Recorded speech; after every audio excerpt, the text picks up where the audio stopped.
We all know Colorado's the place to be, but all you have to do is look at the rents to prove it. In Fort Collins, the average rent for a 3-bedroom house is $1,550 a month. And that's up $350 in just the past 2 years, and many families are struggling to come up with a difference. Well, Denver 7 reporter Lance Hernandez talked with a nonprofit that's throwing a party over this.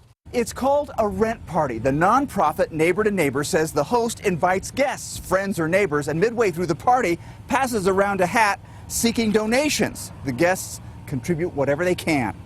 For emergency rent assistance, when people are paying more of their paycheck towards that housing expense, they're just one emergency away from experiencing homelessness. Steve Kenneman is the program director at Neighbor to Neighbor, a nonprofit that helps people try to avoid homelessness. He and his boss say coming up with the first month's rent and damage deposit can be a real struggle. People with fewer resources are often squished out of the market, which is definitely what we're seeing along the entire Front Range. Neighbor to Neighbor provides $175,000 a year in emergency rental assistance.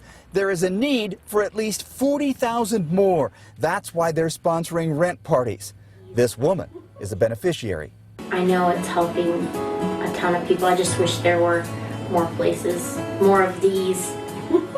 Spread the wealth, because there's a huge need.